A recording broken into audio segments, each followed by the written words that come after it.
ચલો આપણે પીઝાનો લોટ બાંધીશું. એક બાઉલ મેં લોટ લીધો છે.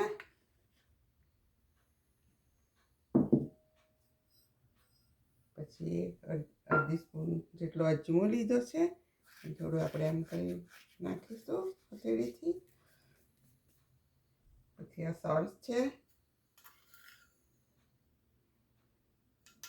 અડધી સ્પૂન સોલ્ટ નાખીશું. અને અમે અડધી સ્પૂન જેટલી ઈસ્ટ પલાળી હતી, એમાં રવા દીધી 10 મિનિટ, એટલે આ પલળીને ફૂલી ગઈ છે.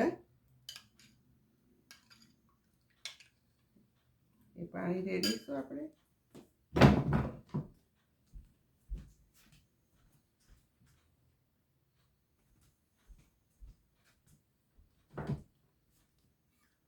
ઓઇલ રેડીશું આપણે.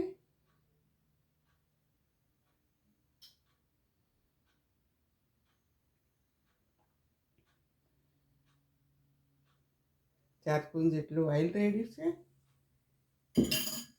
હવે આ ઈસ્ટનું પાણી છે ને, એ પછી રેડીશું પહેલાં. અને કમ્બલ કરીએ આવી રીતે આમ કરીને લોટ મોઈ નાખવાનું છે. આપણે તેલ રેડ્યું ને 4 ચમચી,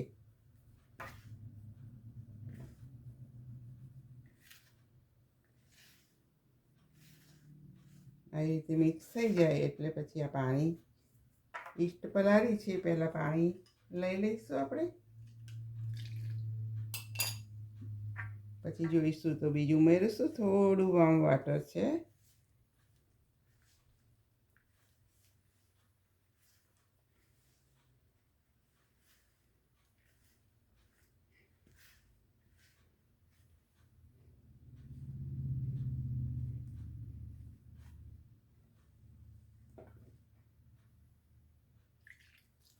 ધીમે ધીમે પાણી રેડીશું ને મચળતા જઈશું.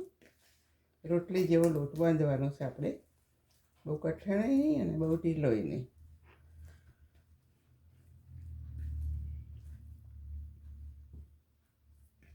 4-5 કલાક આપણે રવા દઈશું એટલે આથો આવી જશે. પછી આપણે પીઝા બનાવીશું.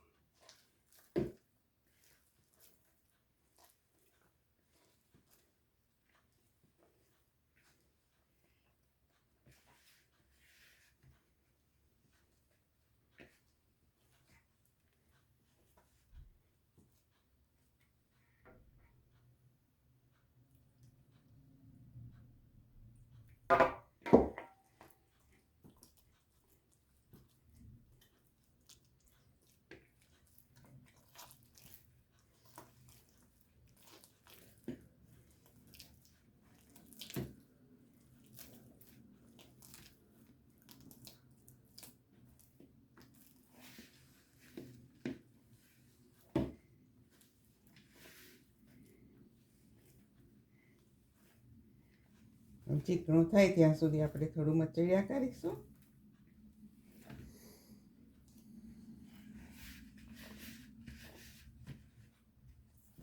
થોડું ઓઇલ પાડીશું,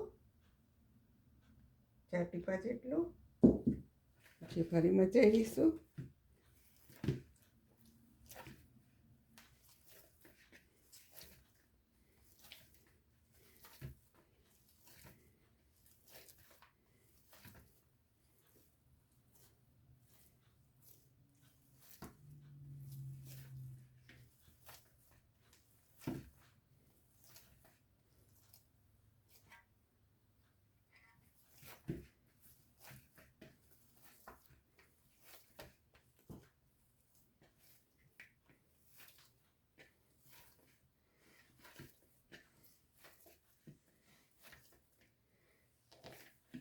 હવે મચાઈ જાય, સુવાળો થઈ જાય એટલે આપણે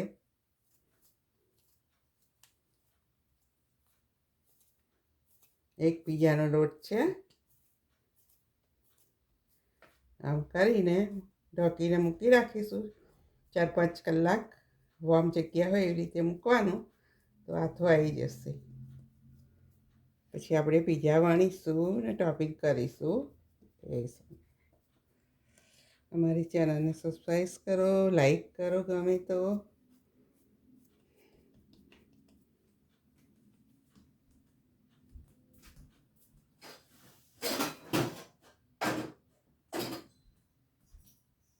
ઢાંકીને મૂકી દઈશું 4-5 કલાક. અડધો ગ્લાસ પાણી ગયું છે મારે, અને ઈસ્ટમાં હતું 4 ચમચી જેટલું.